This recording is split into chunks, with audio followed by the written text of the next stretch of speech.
Hey everybody, KC here. So first of all, I'm not driving. Sometimes when I do videos from my car, people get upset with me because I'm driving and talking at the same time. I'm parked.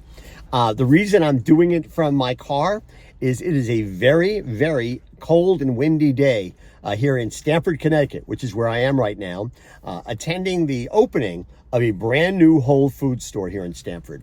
And I tried actually to do this recording outside. It is so windy that you couldn't hear what I was saying above the wind. So I'm just going to do it in here, and then I'll come back to the car in a bit to tell you my impressions of the store. This is being celebrated by Whole Foods as the 100th store that it has in the Northeast region. And this is a really good market, it seems to me, for Whole Foods, in the sense that there's not a lot of local competition here. There's a Stop and Shop in that direction, about a mile away. Not a great Stop and Shop, although that may be redundant. About 3 miles in that direction, there's a very small Acme store. And about midway between here and the Acme, there's a very, very good Trader Joe's store that's always busy. So, but there's a real market, it seems to me, a real need for a store like this. And it's a pretty affluent community, Stamford, Connecticut, especially North Stamford, which is what this is basically bordering on. So makes a lot of sense. The store is about 44,000 square feet, so it's a little smaller than the store that they have in Darien, Connecticut, not too far from here. A little smaller than the store they have in Westport, Connecticut, which is a little further up the coast. It's actually a lot bigger than the store that they have in Greenwich, Connecticut, but that store has been there forever. And that store outgrew that location years ago, but there's no place else for them to go. This particular building has been here a long time. It used to be a Lord & Taylor department store, multi-level Lord & Taylor. For those of you in the Morning Newsbeat community who are a little bit younger, Lord & Taylor used to be a department store that over time has been sort of relegated to the retail trash bin of history. So it's gone. And so Whole Foods has taken over the bottom floor. As I said, it's about 44,000 square feet. So now I'm going to go out. I'm going to brave the elements a little bit. And we'll take a look in the store. And I'm going to come back, as I said, at the end. And I'll tell you a little bit about my impressions of the store.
So not surprisingly, because this is the first day of a new store, as I walk up and down the aisles, there are not a lot of out of stocks.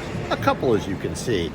I was curious, so I stopped at a Whole Foods closer to me before I came here, and let me tell you something, especially in these departments, pasta sauces, things like that, there are an awful lot of holes. That's been a consistent problem for Whole Foods, at least in this part of the country. A lot of out of stocks. They blame it on supply chain. It may be an ordering issue. I think the thing is, day one, they got it okay in this store.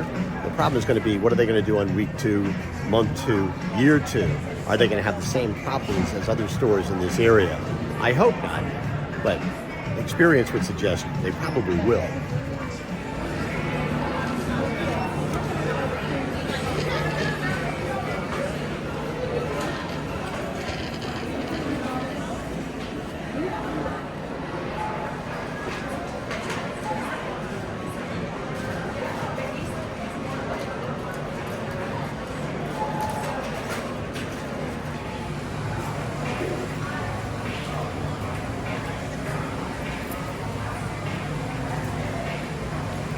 Okay, so my impressions of the store.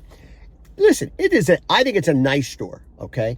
It's got a brighter design than some of the other local Whole Foods stores. It's got a nice, easy flow. I like the signage. I like the decor package. I think it's a nice store. I don't think you walk into it and you have a sense of, whoa, these guys are totally doing something different, or they're really on the cutting edge in terms of innovation. Now, maybe they didn't need to do that here because the area is going to be so receptive to the idea of a Whole Foods. But it seems to me that they haven't done a lot really different in this store other than the decor.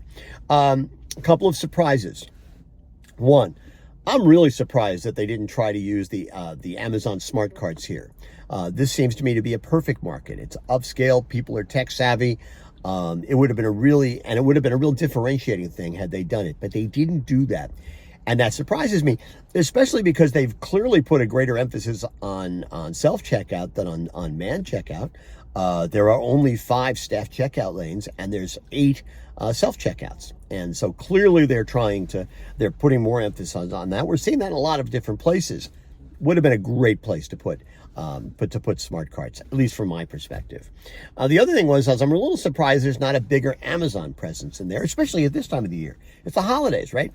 I'm surprised they didn't carve out a corner, maybe by the Amazon returns counter. Maybe they could have replaced part of the floral department. They could have put a little Amazon counter where you could sell. You could sell Kindles. You could sell a few of the things the electronics that they have. You could have had the Alexa system built into there. They didn't do that. And that sort of surprises me. And that may speak to the degree to which, the two sides of the company, Amazon and Whole Foods, really aren't integrating maybe as much as they should.